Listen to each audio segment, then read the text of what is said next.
Cetrak Channel.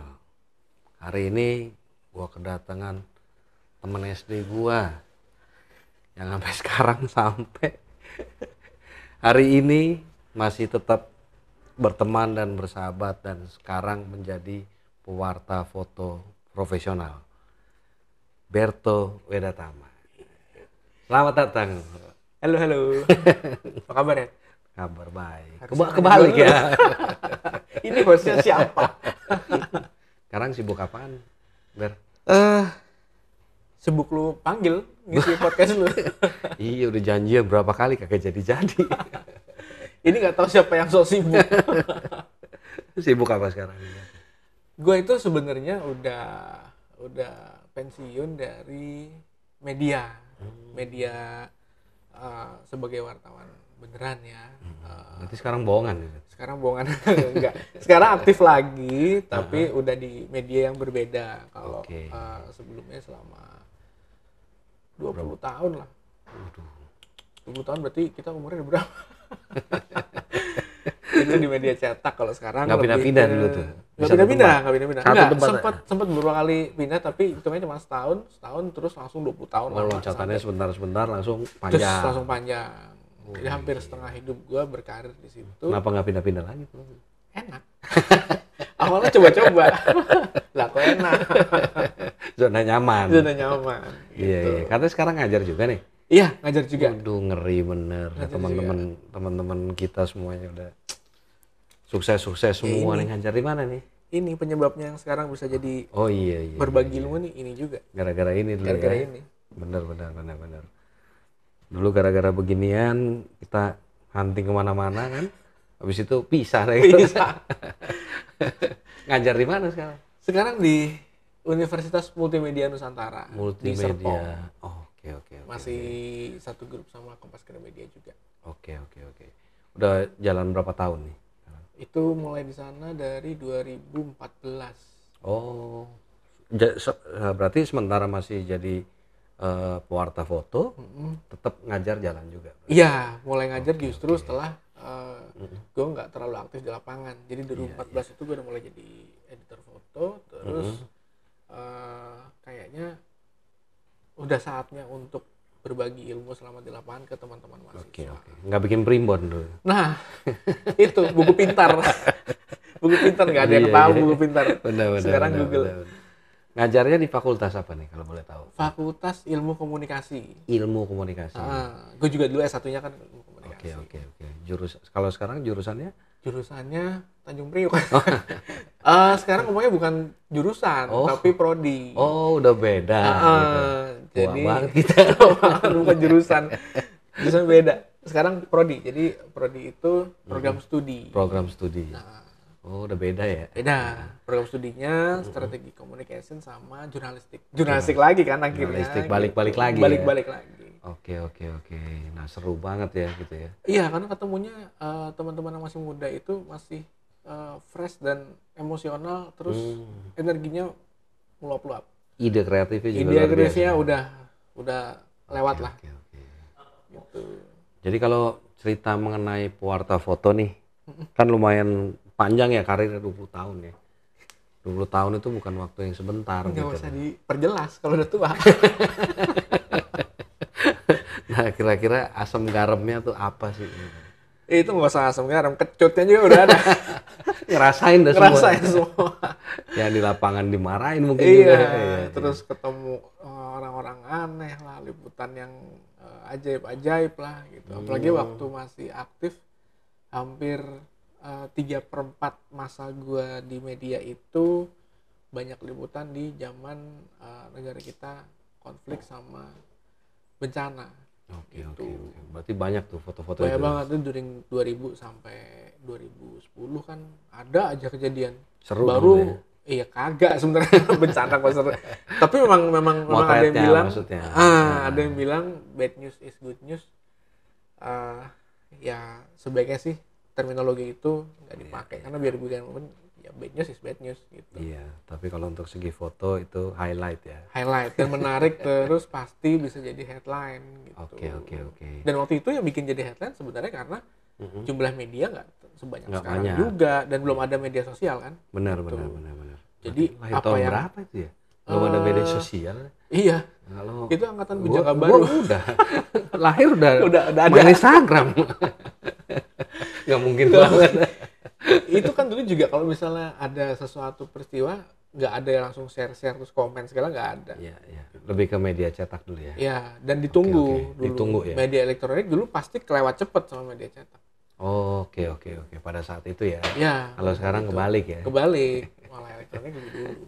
Nah, kalau dilihat-lihat nih sekarang ini kan pewarta foto itu harus multi talenta, bener gak sih?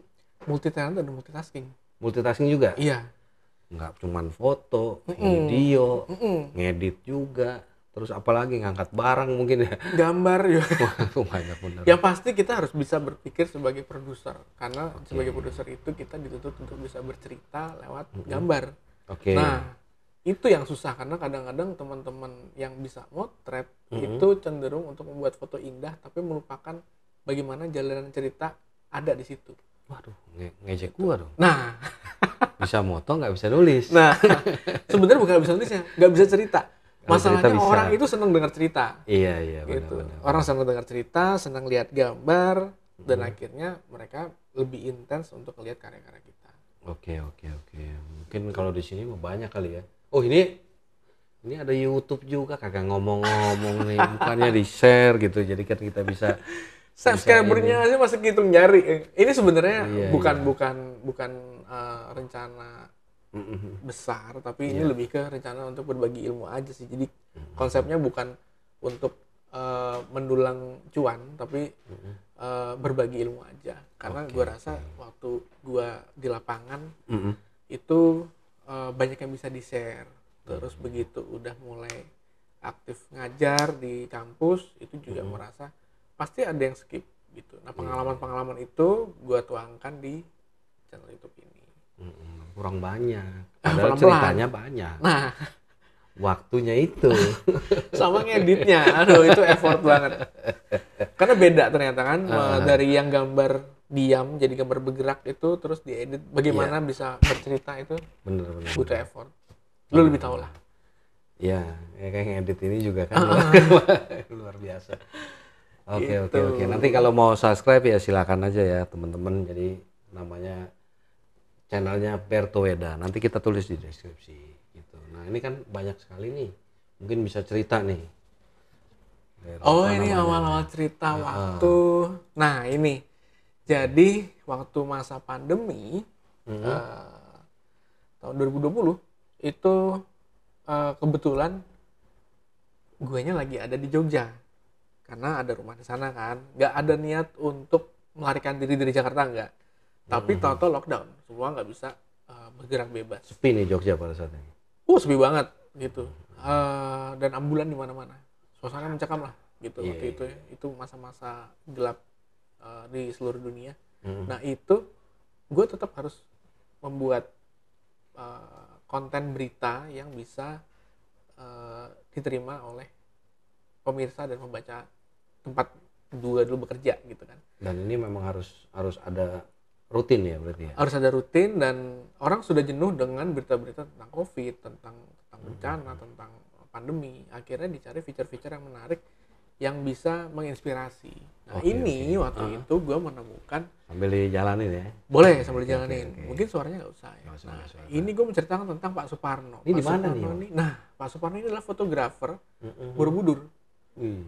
Maksudnya apa sih fotografer Borobudur? Nah, dia ini waktu itu dia bekerja untuk UNESCO sebagai fotografer yang membuat dokumentasi tentang revitalisasi Borobudur. Gitu. Ini foto-foto semua nih. Iya, foto-foto semua. Ini satu lemari ini semua nih. Nah, lemarinya panjang. Itu kira-kira ada kali 6 kali 10 meter tuh, ada kali 60 meter. Jadi beliau ini under Borobudur atau memang sendiri? Enggak, dia waktu itu kan profesional, tapi dia ya? waktu itu bekerja untuk UNESCO itu. Jadi dia di-hire UNESCO dia bukan di-hire, dia kayak semacam karyawan lah. Oh, oke. Nah, dialah yang membuat foto-foto mulai dari Borobudur dibenahi dari awal sampai restorasi tinggi, semua dia punya. Nah, sekarang udah pensiun dia. Kalau pernah teman-teman yang hobi foto pasti sering mendengar tentang kutub setumbu. Iya, iya. Motor berbudur di atas bukit, berbudur dari ketan kecil gitu. Itu dialah yang menemukan lokasi itu. Iya, iya. Dan sampai misalnya teman-teman pernah melihat waktu bulan purnama bulannya penuh terus ada candi Borobudur di depannya. Di mana motor yang paling bagus, waktunya, kapan, di mana posisinya dia juga tahu. Kira-kira kapan tuh? Nah, nanti kita telepon. Jadi biar Gitu. kita datang nggak sia-sia. Iya, nah ini bahkan sesungguhnya. dari pakai drone waktu itu masih bisa, sekarang udah nggak boleh. Iya, iya, Udah nggak agak boleh. susah ya. Nah ini sebenarnya menceritakan bahwa sebagai pewarta foto kita tidak hanya dituntut untuk bisa membuat foto bagus, foto berita yang layak disiarkan, tapi juga harus bisa sekarang multitasking itu kita bisa bikin video, kita bisa meng-create multimedia, bisa membuat tayangan yang bisa dinikmati orang dalam waktu singkat, tapi informasinya tetap jelas. Iya, ini kalau boleh tahu foto-fotonya disimpan di Borobudur berarti? Iya, Oke. gitu. Dan kalau master-masternya kita nggak tahu ya, negatifnya. Ada semua. Di sini semua? Di sini semua. Dan milik Indonesia, bukan milik dia. Apakah rawat? Terawat. Ruangannya AC, itu lihat ya. Dan detail. Dari tanggal, bulan, tahun semua ada. Keren kan? Gitu. Ini juga gue dapetnya riset dulu. Jadi dari sebelum mulai liputan, gue juga bikin pitching. Apa yang mau diliput, kemana, berapa lama, dan karena masih pandemi harus yakin bahwa ini udah melewati tahapan-tahapan kesehatan, protokol kesehatan yang waktu itu masih ngeraba-ngeraba kan orang. Iya, iya. Awal-awal 2020 itu awal pandemi juga. Next kita aja bikin begini. Iya, boleh. Jangan untuk kantor melulu. Gitu. Makanya gue temenan terus sama dia. Oke, ini kan Gitu. kita di Indonesia ya. Ah, Oke, ini ada lagi di apa namanya? OJP. nah, Nah, ini dia. di mana nih? Ini di Inggris. Jadi waktu itu idenya adalah Indonesia sebagai salah satu negara yang menyelenggarakan pameran Dirgantara. Iya, Nah, waktu itu kita sudah lama tidak membuat acara serupa, dan waktu itu di tahun 2018 Ini sempat sebelum beberapa pandemi ya? kali sebelum pandemi kita sempat ada beberapa kali bencana Dirgantara ya, pesawat jatuh, pesawat celaka, dan akhirnya menurutku ini saat yang tepat untuk menggugah isu-isu tentang Dirgantara di Indonesia. Waktu itu ada pameran ini, dan disinilah juga seingatku maskapai Lion Air itu kayaknya mencatat kontrak sewa pesawat terbanyak itu untuk Indonesia, dan kayaknya dunia malah karena dia sewa pesawat banyak untuk maskapai dia, kan dia paling banyak tuh. Betul. Jakarta kemana jurusannya paling banyak gitu. Nah di sini juga ada ingat pesawat ini yang beberapa kali malah kecelakaan, disinilah di launchingnya itu. Jadi menurutku ini paling menarik gitu. Ini atas dasar undangan atau apa? Nah kebetulan waktu itu kita pitching kan, kita mau liputan seperti ini, kebetulan waktu itu Garuda Indonesia itu jadi salah satu pengisi acara di sini. Jadi dia ngajak wartawan, partisipan. Dan dia dapat penghargaan juga. Gitu. Oke, terus lanjut lagi. Wah, balik lagi ke Indonesia nih. Nah, itu tadi ya, cerita juga soal bagaimana tugas gue sebagai seorang pewarta foto itu membuat sesuatu nggak cuman berita dari sebuah peristiwa, tapi kita meng-create bagaimana kalau kita mengunjungi suatu tempat. Itu sebenarnya peristiwa juga dan berita juga, dan itu layak untuk dibuat bagaimana kalau kita mau berkunjung ke sebuah tempat wisata, kan kita harus tahu dulu nih seperti apa tempatnya, kesananya tuh kayak gimana nih. Kita bikin karena waktu itu Raja Ampat menjadi tempat destinasi wisata yang booming. Wisatawan mancanegara banyak nyari cara ke sini gitu. Dan nah, sebelum kita lanjutin nih sambil kita play ya. Nah, ini kan awalnya kan motret nih. Motret terus tiba-tiba ke video itu memang mau tidak mau, apakah memang ya kesadaran memang butuh juga? Butuh karena waktu itu memang kondisinya dirasakan foto nggak cukup untuk menjadi sumber visual utama. Iya. Nah, dengan adanya gambar bergerak dan suara, ditambah grafis, narasi, teks, itu akan membuat orang lebih pay attention gitu, memberikan perhatian lebih ke karya-karya kita.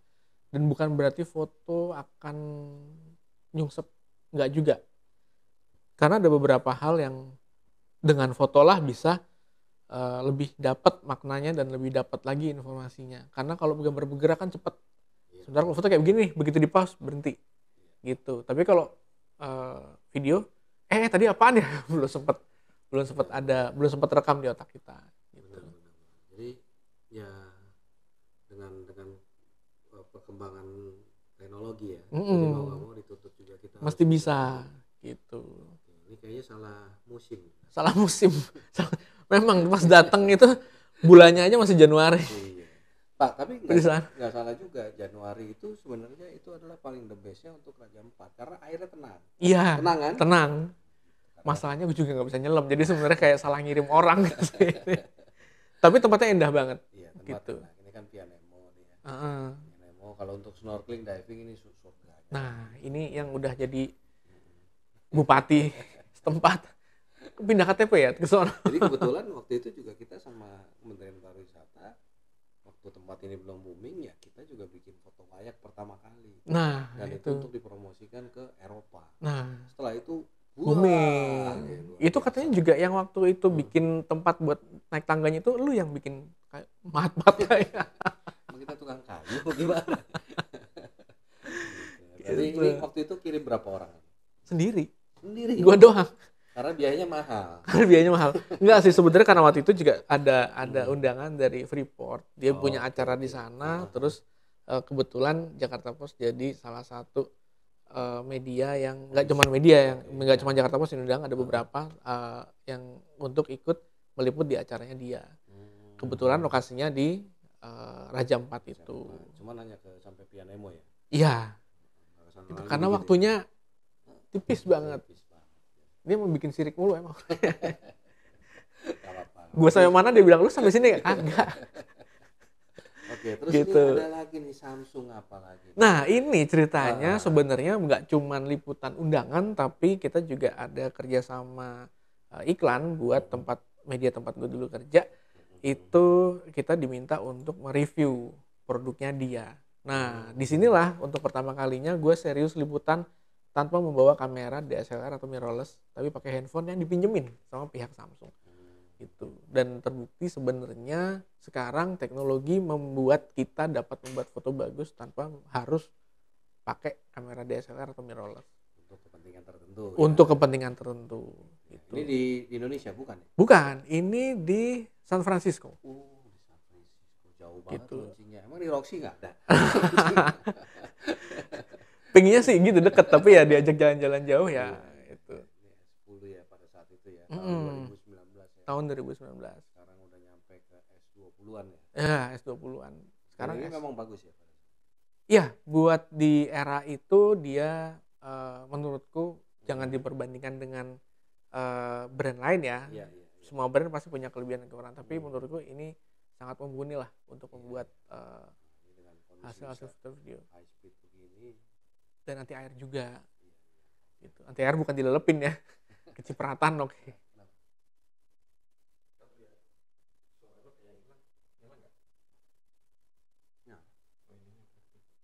Oh, tenggelam. Soalnya lo ngadep sana terus ya? Enggak, geser lagi sana aja. Enggak, gua taruh sini. Gua kemana-mana kan sama. Lo ngomong gini, Oke, ini tutup. Oke. Udah di pas. Ini lagi ada apa lagi? Di pas dulu. Nah, ini apa nih?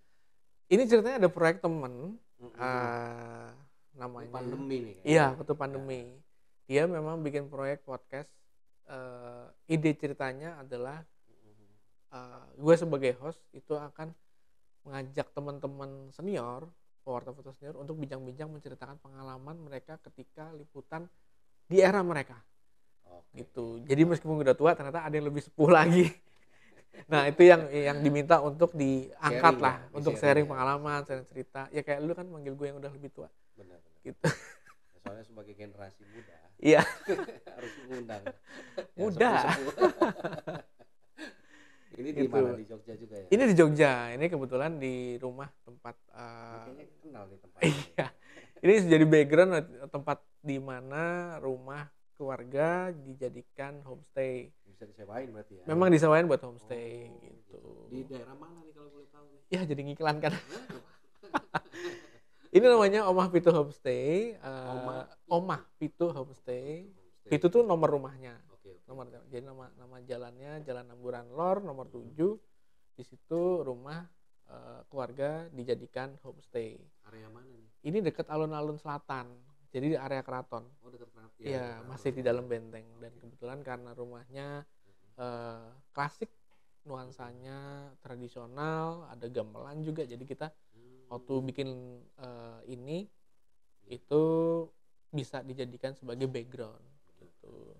Ini berapa episode nih waktu itu? Ini sempet sampai sekarang masih jalan. Bisa jalan. Masih jalan. Ini yang di Jogja ini ada 3. Ada 3. Lumayan banyak itunya. Nah, di sini membuktikan lagi bahwa sebagai pewarta foto kita juga harus bisa membuat sesuatu yang unik. Salah satunya ya harus bisa jadi host atau jadi narasumber. Kalau kita siap menceritakan pengalaman kita juga harus bisa bertanya kan.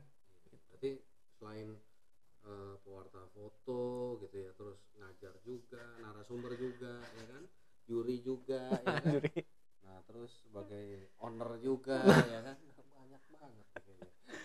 Makanya jangan takut untuk keluar dari zona nyaman. Iya, karena jadi teman-teman nih, misalnya udah dia bekerja, ngerasa dia senior di situ, akhirnya malas keluar dan takut keluar. Nah, kadang-kadang juga ada teman-teman yang udah mendahului kita, lebih pengalaman dari kita itu. Iya. Kadang-kadang merasa teman-teman yang di bawah udah terlalu jauh jaraknya. Jadi untuk ngobrol itu nggak nyambung. Padahal teman-teman yang di bawah pengen tahu seperti apa pengalaman kita. Iya, Jadi kitanya harus mau down to earth. Oke. Nih, selanjutnya. Nah, ini juga kalau teman-teman pernah dengar namanya, ini bagian dalam dari homestay. Nah, ini di sini ada Mas Ulet Ivan Sasti. Ini dia pewarta foto dari Getty Images. Jadi bukan buat media di dalam negeri, tapi dia buat media-media di luar. Dan itu juga bukti bahwa sebagai pewarta foto, orang Indonesia ternyata bisa berkiprah buat luar negeri juga. Kancah internasional lah gitu. Jadi cerita pengalaman-pengalaman dia, liputan-liputan dokumenter, sharing juga gimana sih membuat dokumentasi foto yang baik, gimana sebenarnya kondisi alam kita itu sudah semakin parah kan.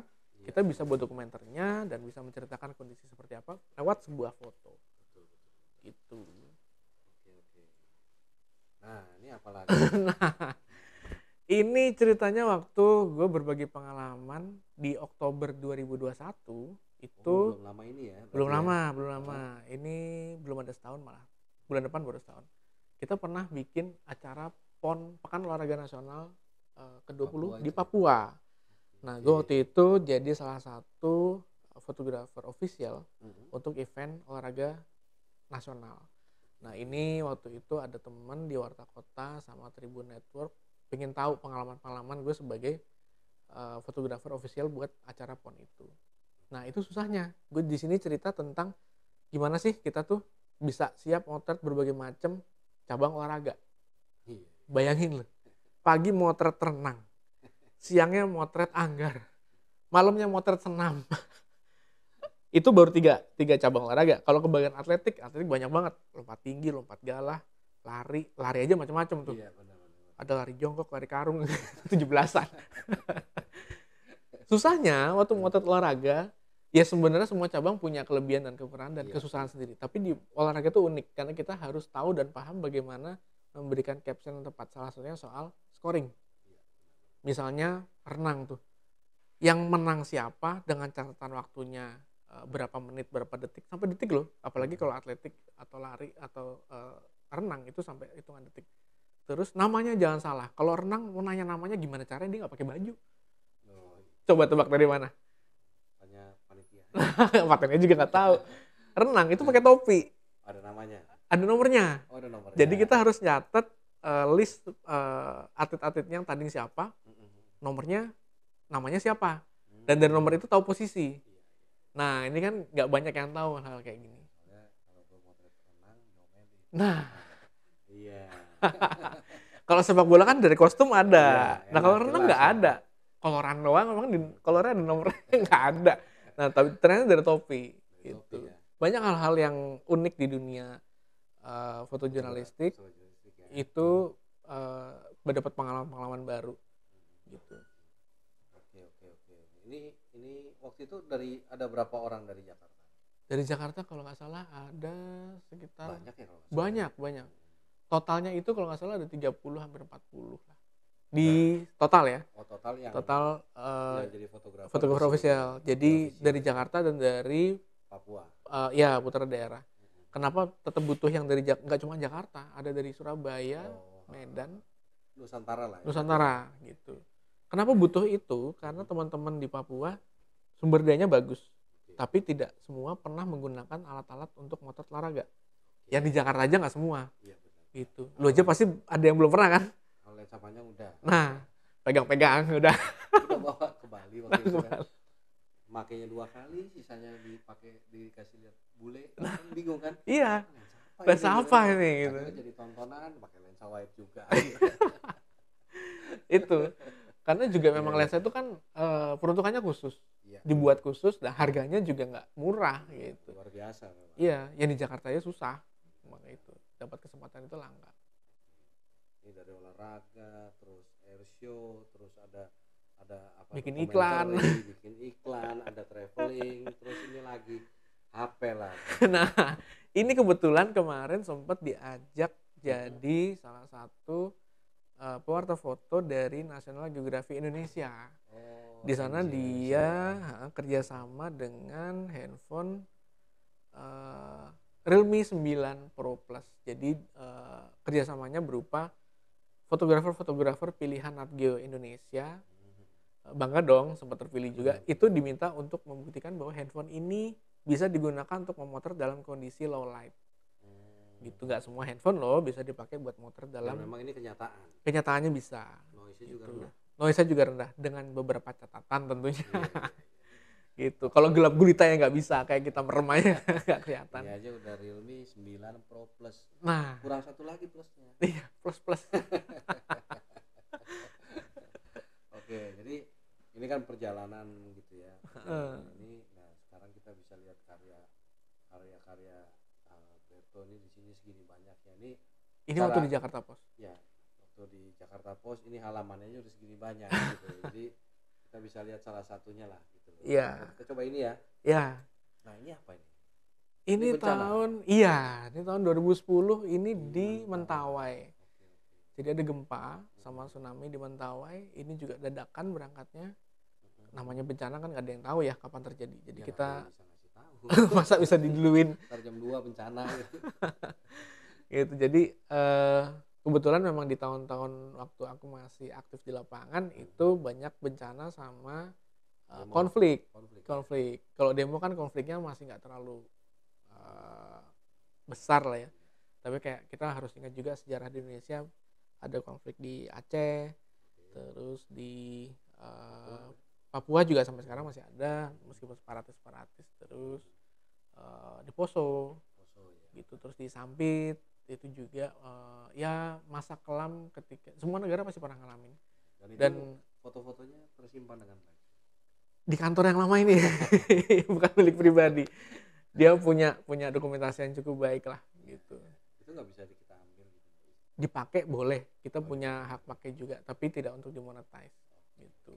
Yang berhak monetize ya mereka. Apa sih sebenarnya kalau misalnya kita berbicara tentang foto konflik dan demo itu berbeda ya? Nah, apa sih suka dukanya? Apakah punya rasa ketakutan?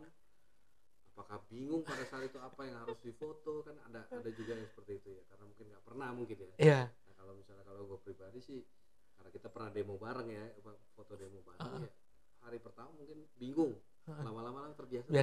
Iya, itu dia. Makin lama makin terbiasa. Sama terbiasa. Dan memang sebenarnya untuk liputan konflik dan bencana ada beberapa urutan yang sampai kapanpun tidak akan berubah. Nggak cuma bencana dan konflik sih sebenarnya, semua peristiwa pasti akan ada urutan pra kejadian, Iya. pas kejadian dan pasca kejadian. Benar. Pra kejadian kita nggak akan pernah tahu. Iya. Benar. Tapi pas kejadian kita bisa ada di sana dan menjadi saksi mata. Pasca bencana, pasca kejadian, pasca konflik itu juga tetap ada ceritanya. Dan itu yang biasanya lebih menarik, di mana biasanya sisi-sisi humanisme Iya. para korban itu bisa lebih kelihatan dramatis. Jangan salah, orang Indonesia tuh dalam keadaan sesulit apapun selalu tersenyum. Itu yang membuat kita lebih sisi empatinya lebih kelihatan. Orang lagi susah, lagi bencana, mukanya banyak koyo. Dari mana, Dek? Itu rasanya adem gitu loh. Meskipun kita tahu, ya ampun ibu rumah runtuh, anaknya meninggal, tapi dia masih bisa tersenyum. Itu khas Indonesia, khas manusiawinya Indonesia. Sama satu lagi. Apa? Orang Indonesia tuh selalu selamat. Nah, Karena ada yang namanya selamat kan. sama untung. Untung. Ya. Untungnya Mas, nah itu selalu ada. Dan selalu ada cerita-cerita unik di semua peristiwa gitu. Benar. Gitu luar biasa. Jadi ya pernah nggak pada saat misalnya kerusuhan gitu ya, kena jadi korban lah, misalnya salah lempar batu atau apa. Nah, untungnya puji Tuhan nggak pernah. Karena sebenarnya itu juga bisa dipelajari sih. Setiap ada konflik kita jangan pernah ada di satu area yang sama, tapi di pinggir lah, di luar di mana konflik terjadi. Kalau kayak ini nih kemarin, saya masih ingat waktu helikopter dari TNI turun, sebelum mendarat nih, baru mau turun, ini tanahnya nih tanah lembut, dia nggak bisa mendarat. Jadi dia harus persekian detik nggak nyentuh malah ya, cuman gini doang, terus bantuan dilempar. Nah, kan ini nggak pernah ada yang latihan tempur, nggak ada yang tentara nih. Kita yang wartawan juga, kita main merapat aja ke sini, padahal baling-balingnya nggak boleh deketin dari depan. Harus dari belakang. Jadi begitu dari atas diomongin pakai tawa, jangan dari depan. Gitu. Dan aku waktu itu ada di dalam. Bukan di luar. Ada di dalam heli ini. Ngikut berarti. Ngikut. Nah, ngikut begitu dia mau mendarat, lompat duluan. Karena kalau kita motor di dalam nggak akan dapat ekspresi orang lagi membawa barang. Jadi kita lompat duluan. Jadi apakah itu dapat gambar yang bagus? Iya, resikonya ditinggal heli. Ya, gak apa-apa. Jangan sampai dapat foto bagus sih, nggak dia habis dapat langsung lari naik lagi. Dan ini kelihatannya aja pendek, aslinya setinggi ini. Jadi begitu naruh kamera ke bawah kita nggak keangkut bisa. Jadi emang fisik sama strategi berpikir cepat itu juga harus bisa. Oh, berarti fisik harus kurus gitu. Harus cekatan. Waktu itu masih kurus. Iya. Mati. Jadi kalau kirain harus kurus, sekarang agak mekar. Dulu masih sempat kurus. Oh, sempat kurus aman ya. Aman. Enak ya. Ini udah mendingan. Oke. Ini segini banyak gitu ya, maksudnya dari cerita pengalaman sebagai pewarta foto. Gitu loh. Boleh nggak kasih sedikit sharing lah. Sebenarnya pewarta foto itu harus gimana sih? Sebenarnya nggak cuma sebagai pewarta foto gini. Sini lebih ke sisi kita sebagai manusia lah ya. Semakin tua, semakin dewasa, pasti akan semakin banyak pengalaman, semakin banyak asam garam dan yang kecut-kecut tadi itu kita alamin. Aku berusaha untuk selalu bisa nerima masukan dari orang dan selalu menerima kalau ada pelajaran baru. Kita juga nggak boleh cepat puas, terus harus mau mendengarkan kritik sepahit apapun itu harus bisa diterima dan jangan pernah cepat puas. Jangan merasa paling jago. Iya, itu. Terus juga nggak bisa kita merasa pengalaman kita melebihi teman-teman yang masih muda. Bisa jadi mereka punya pengalaman yang lebih bagus dan itu sebenarnya bisa pengalaman itu ya aku dapat waktu mengajar. Beda loh ngajar teman-teman di level SD, SMP dengan yang udah di mahasiswa. Di mahasiswa modelnya adalah pertukaran informasi. Benar.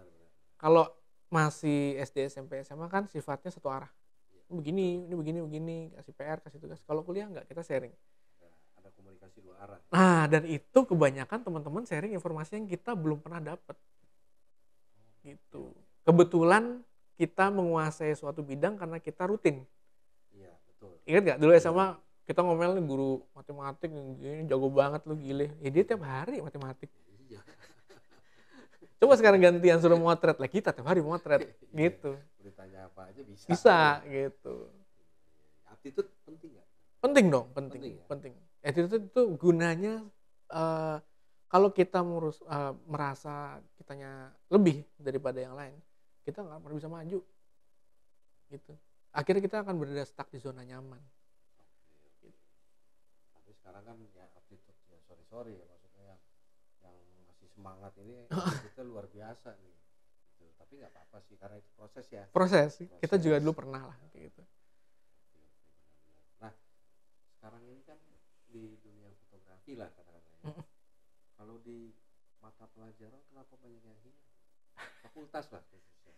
Sebenarnya bukan hilang, tapi lebih karena peminatnya tidak tahu bahwa ada bidang itu dan bidang itu bisa dipelajari. Kan sekarang kebanyakan orang taunya motret gampang, pakai handphone bisa gitu. Padahal tidak semua hal bisa difoto dengan handphone.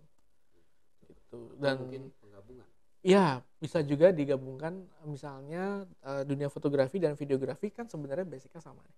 Menghasilkan gambar visual, yang satu benda diam, satu benda bergerak. Gitu. Tapi soal komposisi, angle itu masih ada kemiripan. Yang susah bikin cerita. Benar. Nah Gitu. sebenarnya ya satu lagi itu mau ditanya.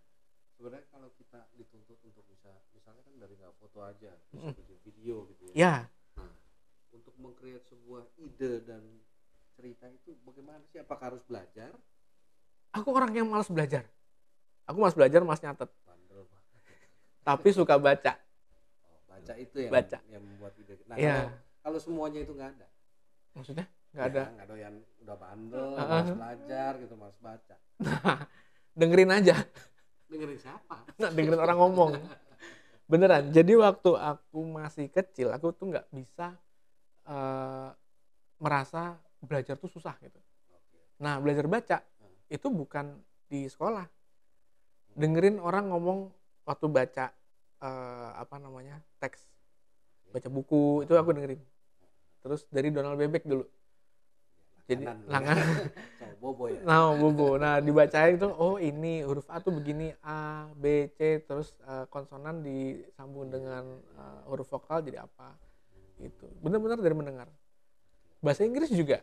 Atau ATM ya. ATM.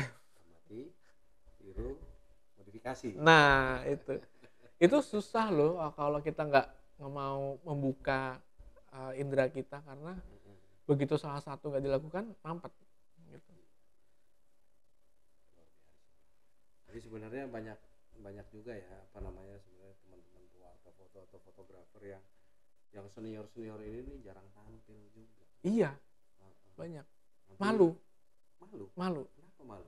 Pertama nggak semua orang bisa bercerita dan pengalamannya dianggap kalah dengan yang lain. Lebih ke sekarang kalau orang ngomong insecure lah. Gitu. Tapi enggak juga pengalaman beliau Nah, itu kan luar biasa. Iya. Gitu. Dan yang tentunya belum tentu juga yang baru-baru ini mengalami. Nah, Dan jangan yang baru-baru kita itu belum tentu sama. iya, gitu. Itu yang harus dijembatani karena teman-teman yang muda mau nanya sungkan, yang udah sepuh ini mau cerita, apakah gue masih dibutuhkan? Nah, itu. Nanti kita ada kesini aja. Iya, nanti orangnya siapa nanti kasih tahu. Iya, siap. Oke, Roberto, thank you banyak. Iya, Sukses terima kasih banyak. terus, maju Gini. terus, tetap ini kayak partai. Iya, gimana? Serpi Sukses hijab. terus. Bye.